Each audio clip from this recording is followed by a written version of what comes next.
ಲಕ್ಷಗಟ್ಟಲೆ ಕೋಟಿಗಟ್ಟಲೆ ಮತ್ತು ಗಳಿಸೋದು ಹೆಂಗೆ ಅವರು. ಅದಕ್ಕಾಗಿ ಇದನ್ನ ಮೆಡ್ಮೆಲ್ಲ ಹೇಳೋದು ಏನಪ್ಪ ಅಂತಂದರೆ, ಇವತ್ತೇನೋ ರಾಣಿಬಾಯಿ ಅನ್ನೋಂಥ ಹುಡುಗಿ ನೀಡಿದ್ರೆ ಪಾಸ್ ಆಗಿದ್ದಾಳೆ, 12ನೇ ರ್ಯಾಂಕ್ ಅದಾಳ, ಖುಷಿ ಪಡುವಂಥ ವಿಷಯ. ಅದೇ ಕಾಲಕ್ಕೆ ಇಂಥ ವಿದ್ಯಾರ್ಥಿನಿಯರಿಗೆ ಸರ್ಕಾರನ ಲೀಡ್ ತೊಗೊಂಡು ಇವ್ರನ್ನ ಕಲಿಸುವಂಥ, ಇವ್ರ ಜವಾಬ್ದಾರಿ ಇರುವಂಥ ಕೆಲಸ ಮಾಡಿದರೆ ಭಾಳ ಯೋಗ್ಯ. ಪಾಪ ಎಲ್ಲರೂ ಹೋಗಿ ನಿಮಗೆ ಗೊತ್ತದೋ ಎಲ್ಲೋ ಗೊತ್ತಿಲ್ಲ, ನನಗಂತೆ ಭಾಳ ಕಹಿ ಅನುಭವಗಳಾಗಿದ್ದಾವೆ. ಇನ್ನೊಬ್ರ ಹತ್ರ ಹೋಗಿ ನಮ್ಮಲ್ಲಿ ಸಹಾಯ ಮಾಡಿರಿ ಅಂತ ಕೇಳುವಂಥ ಒಂದು ಧ್ವನಿ ಇರ್ತದಲ್ಲ, ಎಷ್ಟು ನೋವಿದಿರ್ತೈತೆ ಅಂದ್ರೆ ನಮ್ಮ ಇಡೀ ವ್ಯಕ್ತಿತ್ವ ನಮ್ಮ ಅಂಗೈಲಿ ಹೋಗಿ ಕೇಳ್ತಾ ಇರ್ತೀವಿ, ನಾವು ನೋಡ್ರಿ ಹೆಲ್ಪ್ ಮಾಡಿರಿ ಅಂತೇಳಿ.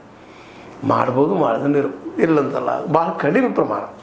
ಹೀಗಾಗಿ ಈ ವಿದ್ಯಾರ್ಥಿನಿ ರಾಣಿಬಾಯಿ ಅವ್ರಿಗೆ ಇಡೀ ಕರ್ನಾಟಕ ಸರ್ಕಾರ ಫ್ರೀಯಾಗಿ ಅವಳಿಗೆ ಪೂರ್ತಿಯಾಗಿ ಮುಂದಿನ ಎಜುಕೇಷನ್ದ ಜವಾಬ್ದಾರಿ ಹೊತ್ತ ಅವಳಿಗೆ ಒಂದು ಒಳ್ಳೆಯ ಮೆಡಿಕಲ್ ಕಾಲೇಜಲ್ಲಿ ಕಲಿಸಿದ್ರೆ ಆ ಮಗು ಈ ದೇಶದ ಆಸ್ತಿ ಆಗ್ತಾರೆ, ಅನೇಕರು ಆಗ್ತಾರೆ. ಅಷ್ಟೇ ಅಲ್ಲ, ಈ ಆಳ್ವಾದಾಗಲಿ ನೋಡೋದಾದ್ರೆ ಪಾಪ ಅವರು ದುಡ್ಡು ಹಾಕಿರ್ತಾರೆ, ಬಿಲ್ಡಿಂಗ್ ಕಟ್ಟಿರ್ತಾರೆ, ಟೀಚರ್ ಪೇಮೆಂಟ್ ಮಾಡಬೇಕಾಗ್ತದೆ. ಅವರು ಅದು ಸ್ವತಃ ಸರ್ಕಾರದಿಂದ ಯಾಕೆ ಲೀಡ್ ಮಾಡ್ತಾಯಿಲ್ಲ, ಇದಕ್ಕೆ ಉತ್ತರ ಎಲ್ಲರೂ ಹುಡುಕ್ಬೇಕಾಗಿದೆ ಅಂತ ಹೇಳ್ತಾ ಈ ಸಂದರ್ಭದಲ್ಲಿ ರಾಣಿಬಾಯಿ ಅವರಿಗೆ, ಅವ್ರ ತಾಯಿಯವರಿಗೆ, ಅದೇ ಕಾಲಕ್ಕೆ ಅಜ್ಜಿ ಎಲ್ಲರಿಗೂ ಧನ್ಯವಾದ ಹೇಳುವಂಥ ಕೆಲಸ. ಯಾಕಂದರೆ ಪಾಪ ಅವರು ಬೆನ್ನಿಗೆ ಬೆನ್ನಾಗಿ ಅವಳು ನಿಂತ ನೆರಳಾಗಿ ಕಲಿಸಿದ್ದಾರೆ ಅನ್ನುವಂಥ ಮಾತು ನೆನಪಿಸ್ಕೊಳ್ತಾ, ರಾಣಿಬಾಯಿ ಅಂಥ ವಿದ್ಯಾರ್ಥಿಗಳು ಬರಲಿ, ಅವರಿಗೆ ಹೈಯರ್ ಎಜುಕೇಷನ್ ಥರ ಫ್ರೀ ಎಜುಕೇಷನ್ ಕೊಡುವಂಥ ಕೆಲಸ ನಮ್ಮ ಸರ್ಕಾರಗಳಿಂದ, ರಾಜ್ಯ ಆಗಿರ್ಬೋದು, ಕೇಂದ್ರ ಆಗಿರ್ಬೋದು, ಮಾಡಲಿ ಅನ್ನುವಂಥ ಮಾತನ್ನು ಹೇಳ್ತಾ, ಇದು ನಿಮ್ಗೆ ಲೈಕ್ ಆಗಿರ್ಬೋದು, ಲೈಕ್ ಮಾಡಿ, ಸಿನಿಮಾ ಕಾಮೆಂಟ್ ಮಾಡಿ, ಜೊತೆ ಸಬ್ಸ್ಕ್ರೈಬ್ ಮಾಡಿ. ಎಸ್ 16 ನ್ಯೂಸ್ ಅರ್ಧ ದೇಶದ ವಂದನೆಗಳು.